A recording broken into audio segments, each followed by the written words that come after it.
All right, guys. So we are on chapter 14 of Gossamer. Who's this jerk? John asked. He had taken a framed photo from the piano and set it down on the kitchen table, where the woman was still sipping her morning tea. She reached for it. He was a friend of mine, she said, and touched the edge of the silver frame with her fingertips. Now he hates you, right? You thought he was your friend, right? But now he hates you? No, he never hated me, but this was a long time ago. We were both very young then. So where'd he go? California? I bet you didn't even know. I bet he just left you and didn't tell you where. John picked up his spoon and ate another mouthful of cereal, then made a face. I hate this kind of cereal. I only like sugar pops.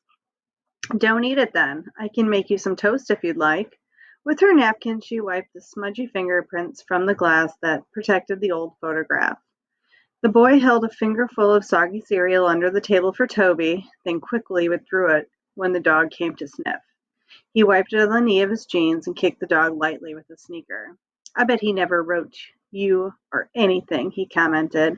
I bet he didn't send you money. I bet you'd throw that dumb picture away. He wrote to me often, but then he died. Do you want toast? Yeah. She looked at him wryly. Yes, please, she said.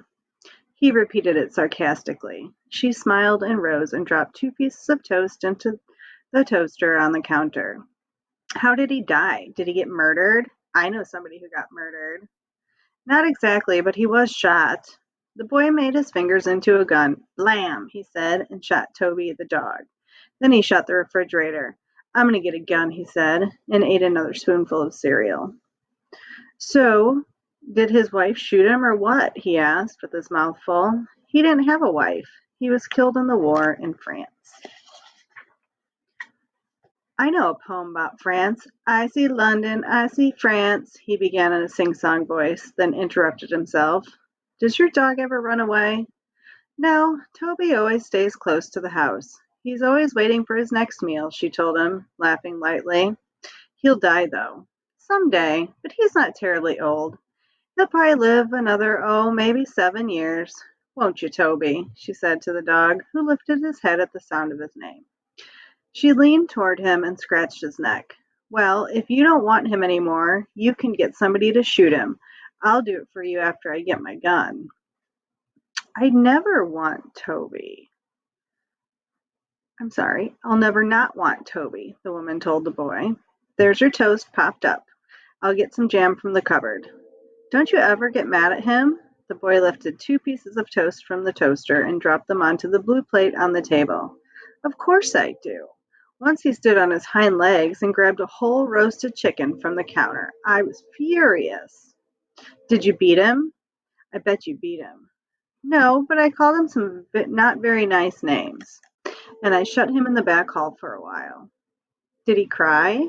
She laughed. He whined piteously. Sometime you'll get really, really mad at him, John said. He tore one piece of toast in half and stacked the two pieces on top of each other. Then you won't want him. You'll probably give him away. You'll probably want to give him to some jerk with no TV, he said matter-of-factly, and poked a hole through the remaining slice of the toast with his index finger. Can we play war again after breakfast? Chapter 15. I'm looking for a job, the young woman said into the phone, but I've been busy. I moved. You know that. It was a pain in the neck to move. But I'm looking for a job now. I'm really cleaning up my act. She inhaled some smoke and glanced with a wry look around the room. At the stacked unopened cartons, the stained rug, the dirty dishes, and an open pizza box with stale crust still inside. Not my apartment, she added under her breath. I know, she replied to a question from the person on the other end of the line. Yes, I'm very aware that I have to be here for him.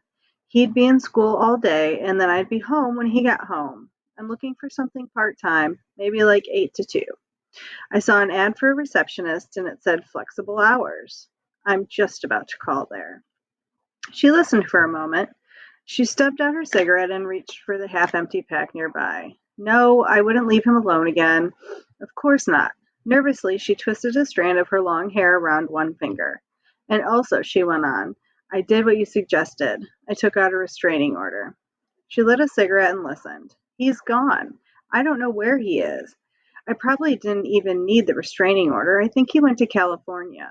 So, anyway, as I said, I'm really getting it together. I'm going to counseling, but I need John back. It's totally weird having him gone. He's my best friend, you know? She listened and made a face, grimacing to herself. Well, no, I didn't mean that. I know he's my child. I know all that. I'll set limits. I can do all that stuff. But I need him back here so I can do it, right? I mean, how can I do parenting if my kid isn't here, right? She twisted her hair again, listening. Her shoulders, which had been tensely raised, sank and her voice trembled slightly. I lost it, okay? It was a bad time for me. I did some stupid things. The voice on the telephone was calm, reassuring. The woman listened, rolled her eyes. Okay, she said in a defeated tone. Okay. Yeah, I understand. I know it takes time. Listen, I'll call you back as soon as I get a job. And you make sure he's treated okay and tell him I'm working on it and he'll be back home soon and I love him and huddled on the couch, clutching the phone, the young woman began to cry. Tell him I dreamed about him last night, she said. Chapter 16. We change perspectives with every chapter. So we're either talking about Littlest One and the Dream Givers, or we're going from John's point of view, or now we've just introduced the mother of John. Chapter 16. Do they come back to the same person again? Littlest asked an elderly. They were back at the heap now, and most of the dream givers were sleeping soundly, exhausted by their hard work during the night. But Littlest One was still thinking about the synesthete she had seen. Her thumb slipped into her mouth. Then Elderly put his arm around her. They tend to often. They make return visits and inflict what they call reoccurrences. They won't ever hurt you, he reassured Littlest. You needn't worry about that, but you'll probably see that one again. I think he'll be coming back to the boy. We just have to hope that the horde won't come with him. The boy is very vulnerable. They sense that, he explained. They can sense when someone is weak or in need. Thumb popped out. But the boy needs me, Littlest said. Sorry, she added. I meant he needs us. Then Elderly laughed affectionately. Yes, he does, he told her. But I think he really needs me most, she confided, yawning, because he's very little for a human boy, and I know what it's like to be little. Well, said Thin Elderly, it'll serve him well, your understanding. We'll have to give him very good dreams. Yes, he needs every good dream we can bestow. We'll work very hard on strengthening the boy. I think we can even neglect the woman for a few nights. She's quite strong. But old, Littlest pointed out sleepily. Very wrinkly and old. She glanced at Thin Elderly and blushed. Oops, sorry. It's all right. I'm old too, and wrinkly. I know that. And she is the same. That's true. And old people do need their dreams as much as anyone. But right now I feel like we must concentrate on that little boy. He has so few fragments to hold on to, and some were destroyed during the infliction last night. The woman will help him too. Remember when she told him a story and it helped him go to sleep? I'll tell you a story, she said to him. I like that. Yes, she's good with him. What's a story exactly? Littlest asked suddenly. Then Elderly looked at her with amusement. She had so much to learn. Let me think how to explain that, he said. A story is... Well, everything is a story. Tell me something you've touched in the woman's house. A button on her sweater. And what came from the button? You mean the fragments? Yes, the fragments. What were they? Littlest scratched her nose. They were lots. There was a time when Toby, that's the dog's name. Yes, Thin Elderly, I know Toby. Well, he chewed the button once. He was just bored, and there it was. Something to do, so he chewed. She scolded him, but she was laughing. That fragment's there. What else? She spilled her tea and it stained the button a little, and also, yes, she was sad once when she was wearing the sweater, and while she was feeling sad, she rubbed the button a little back and forth. It comforted her. It's a good fragment because of the comfort. And one other time, this is funny. She held her niece's baby on her lap, and the baby grabbed the button and wouldn't let go. Everybody was laughing. And all of that is there for you to find when you touch the button, then Elderly pointed out, and lots more. That is the button's story.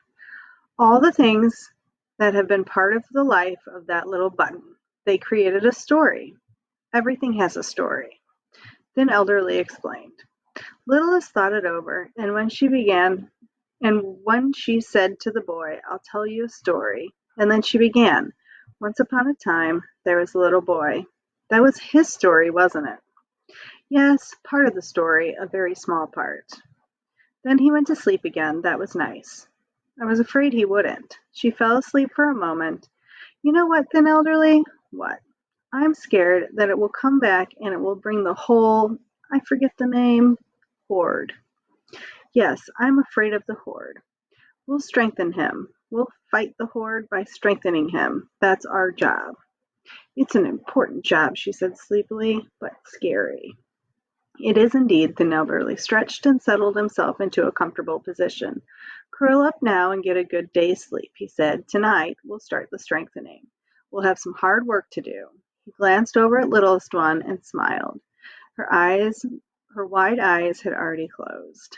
He closed his as well, and now the whole heap slept and was silent, refreshing their vigor and strength for the work of the next night. And that is where we'll stop for today. I hope you enjoyed.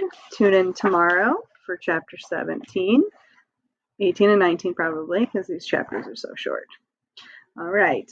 Any comments, questions, or concerns about the story? Please add them in the comments.